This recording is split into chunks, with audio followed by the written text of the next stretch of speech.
You're watching VNN with Dylan Hayes and Alex Zins, along with special voice guest Dustin Marler, covering politics and events as part of the Vitriolic News Network, coming at you now. Hey everybody, you're tuned in to VNN with Dylan and Alex, bringing you the news that you won't always see on TV. This is the first video for our channel, and we're looking now to Alex to start us off. Hey guys, Alex here, and I'd like to bring up a story involving presidential-elect candidate Mitt Romney. In Waukesha County, Wisconsin, apparently this was a couple weeks ago, I read an article online that he was giving out free subs to people who were supporting him through his campaign. Unfortunately, you're not allowed to do that under the state constitution.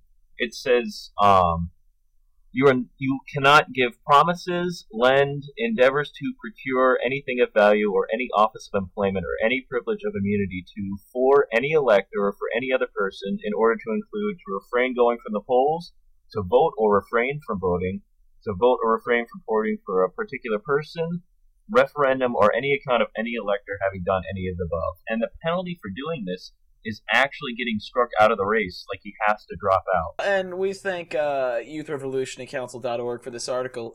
It sounds basically to me, obviously, like, just pretty straight fraud. Like, you're buying votes just because you're not using the dollar bills, you're using sandwiches. Like, they're pretty interchangeable on this rate.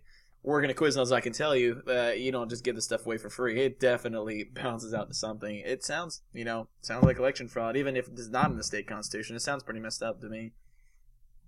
Right, and I believe the video I was watching, I saw some footage from a YouTuber. It actually showed that the sandwiches were about $5 each, which is pretty hefty fun, for sandwiches. That's fairly cheap compared to your main chains and Subway and Quiznos. But even still, that's just clear fraud. It's going against the Constitution, which obviously people like President Obama don't exactly follow these days. But that's another story. Well, that about sums up the story, doesn't it? I think that about covers it for this first video. Any more thoughts? No, nothing in particular. We will be bringing many more videos in the future. We'll hope to cover every subject from economics to politics to international events. Keeping you guys informed with everything we can do. Right you are. This is Vitriolic News Network, and we hope you have a very nice day.